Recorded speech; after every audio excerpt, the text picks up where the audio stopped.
కుక్కలు రేత్రి దొడ్లో పడేయండి. పడి ఒక 10 కుక్కల దాకా పడి ఒక 25 పిల్లల దాకా నష్టం చేసినాయి. ఒక 2,80,000 ఆ మధ్య దాకా నష్టపరిహారం. పాపం మా అబ్బాయి ఒక చిన్న వయసు ఇబ్బంది పడి ఏదో అటు ఇటు చేసి కొనుక్కుంటే ఇబ్బంది బాకీ చేసి కొనుక్కుంటే అవన్నీ ఖరాబ్ అయిపోయినాయి స్వామి. ప్రభుత్వం ఏదో ఆదుకోవాలి. అది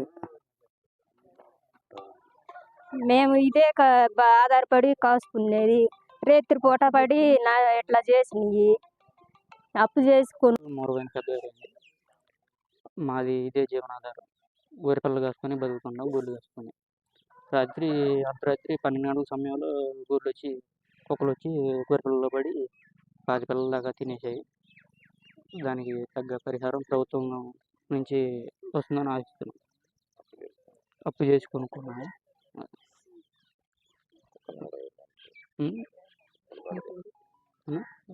మోరబోయిన పెద్ద ఏ రకంగా దాడి జరిగింది? అది తడికలు దెబ్బలు ఎరగొట్టుకొని వచ్చాయి లోపలికి. అది కుక్కలు వచ్చి తినేసాయి. ఎంత నష్టం జరిగింది? 2,50,000. 2,50,000. వాళ్ళ గురవారెడ్డి నా పేరు.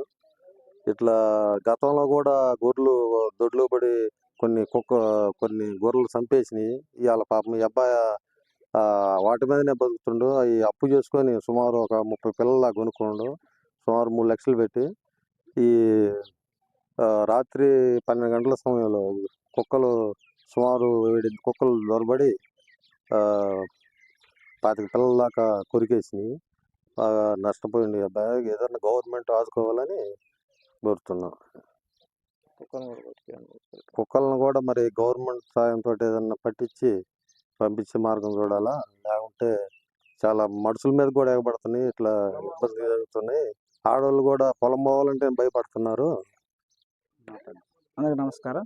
నా పేరు డాక్టర్ డి వెంకట శివాజీ. నేను నూజెండ్ల మండల పశు వైద్య అధికారిగా పనిచేస్తున్నాను.